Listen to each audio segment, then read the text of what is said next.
Hello and welcome back to the Trihard workshop. This week we're taking our build to the next level, literally, by installing a tower with 2 levels.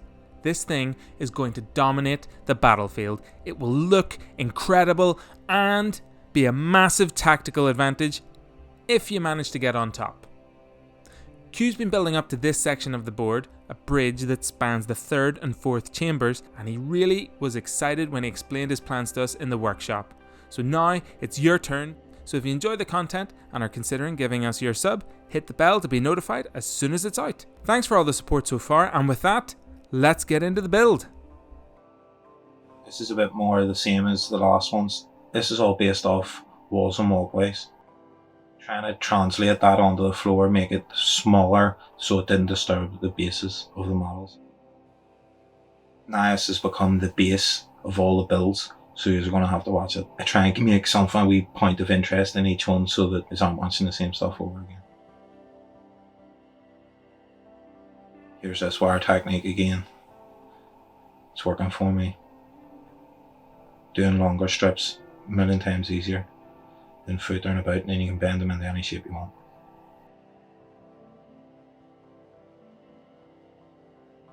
We sticker to push them tighter together, and then just cut them free of the tape.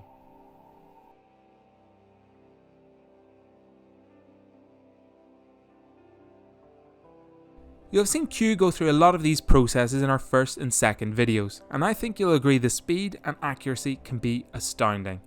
He's got a flair, certainly, but his biggest assets are a range of simple techniques, like creating interesting 3D shapes with the concept of greebling, or stippling paint in the perfect pattern for some dank rust. You can learn all that and more in our Concrete Rust Sci-fi Essentials series. I'd recommend giving them a watch, as every crafter's got to master the fundamentals, myself included.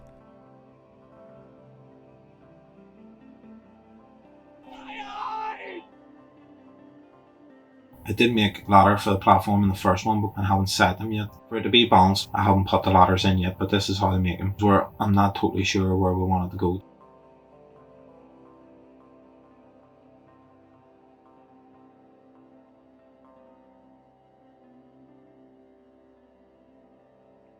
Roll a piece of paper around a skewer and then mark it equal on both sides, and with a wee drawing pin here just poke a load of holes in it multiple times.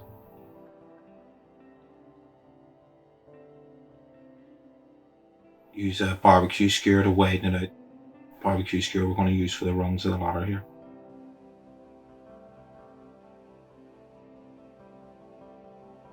But this takes an ungodly amount of time, but the result's good. Because it's paper, it's all twisted all over the place, you have a bit of wiggle room with them.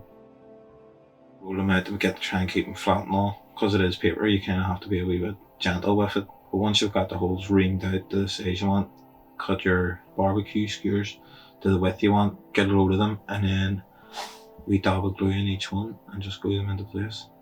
I'm going to use this here, coat it in cardstock for some bonding, just to break up the shape so it doesn't look obviously like a tin. Just a bit of card circle glued into place.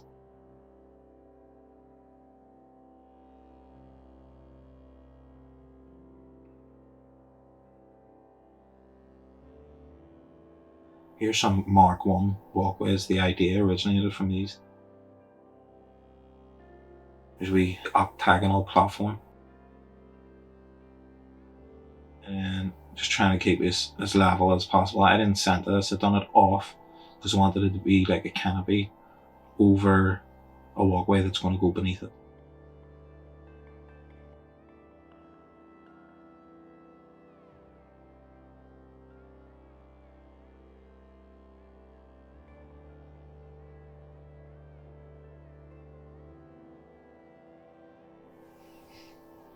You can see here, just getting it all lined up.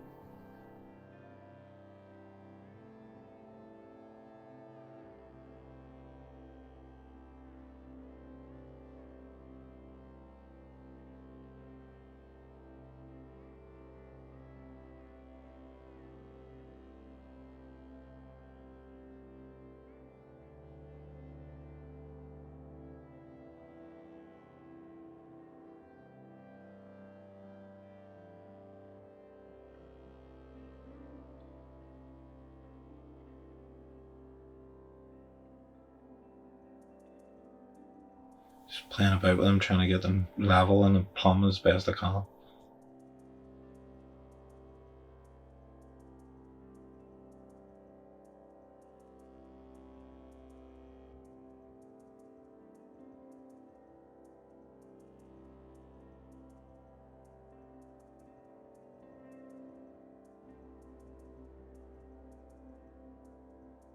And adding some wires in here. Bind it all together so they just didn't look like parts glued together. Didn't like how the top of it looked. Still looks too much like a tin. So this wire will hopefully break up the shape.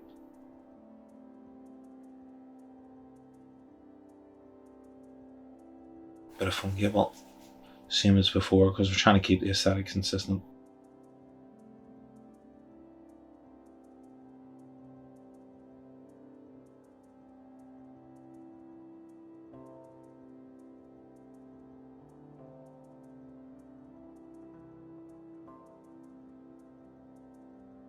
And I mean, none of this is planned out. All these, like where the pipe ends are opened, they're just opened. Them loose ends just happen to be on, just trying to make it work.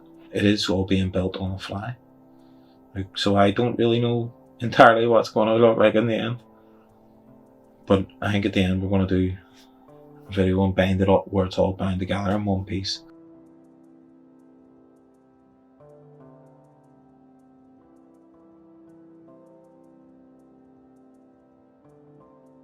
Scrim tape, because we're using the same techniques everywhere, on the floor, on the walls,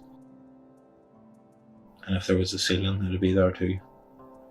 Anywhere that it's not left blank, you know, there's, if you look underneath everything, there's going to be textures or pipework or wire or anything. Like there's not a bald patch in it. Scrim tape doesn't really want to stick to anything other than something flat, so a bit of extra glue helps it.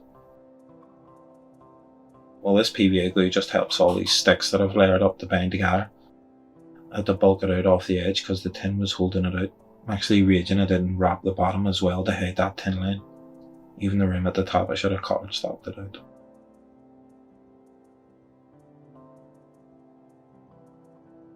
Now we're going to get on to gluing these platforms together, just a piece of angle iron as it were, and an I-beam glued together as a T-piece. But glue these edges all together. It kind of all has a strength when it's all gathered together.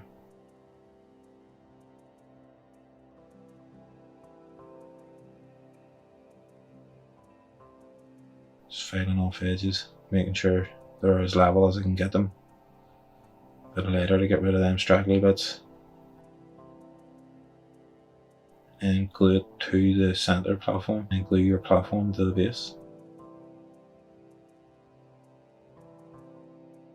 Where we are more or less there is built as far as buildings going, and then just give it a coat of black, binds it all together. I'm running out of black spray paint.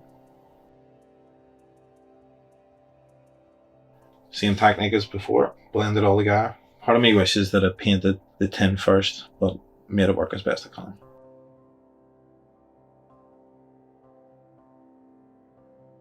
More of this seemingly useless wash, it works.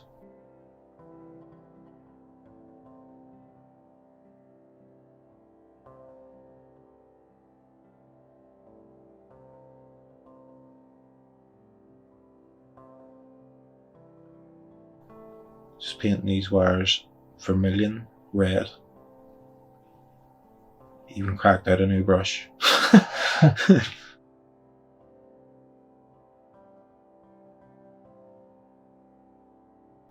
In the other videos I'm going to call it, didn't colour these wires, but I'm going to colour them all red to bind it all together, and like I said in that last video, maybe try a few things out.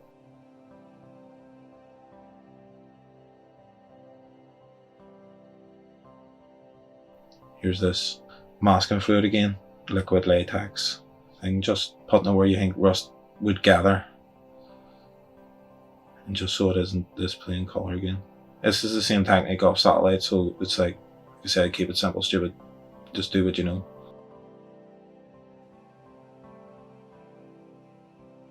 And there's that sap green,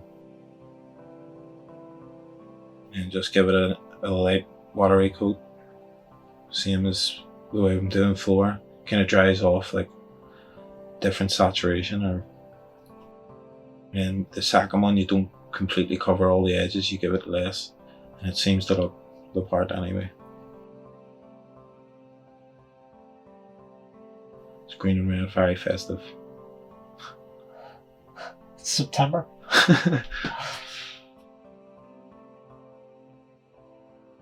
And then just rub your masking fluid off once you've given your second coat.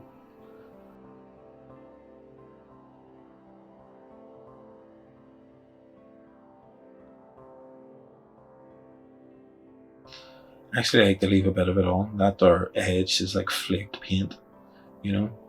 Especially when the washes get all mixed up in it. You know? Speed up here.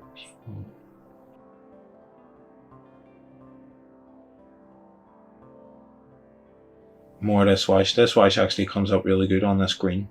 It really does well. There's trying to do a lot of streaking motion in this at the end here. Once you get the bases of it down. Kind of went a bit heavy with it because it wasn't coming out as much as the floor, but it came out a million times better on this. Still give it a few coats out because it is a homemade wash.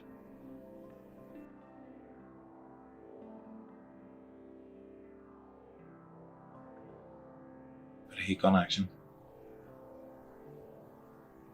But not too much because you melt loads of things. It's hard to see in that light. And then your edge walls to line up with the room before.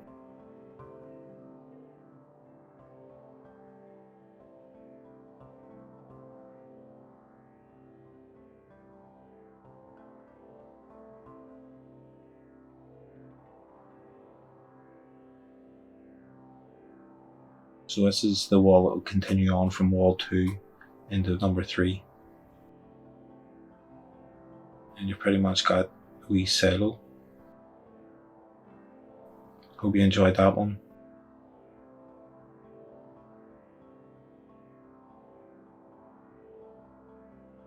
Placement that lot.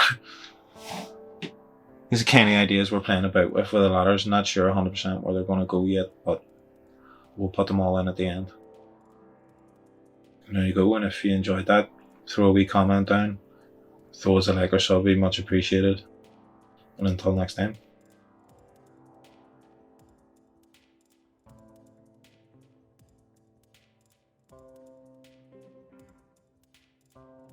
Thanks for all the support so far. If you enjoyed the content and are considering giving us your sub, hit the bell to be notified as soon as it's out. And until next time, try hard.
Sick.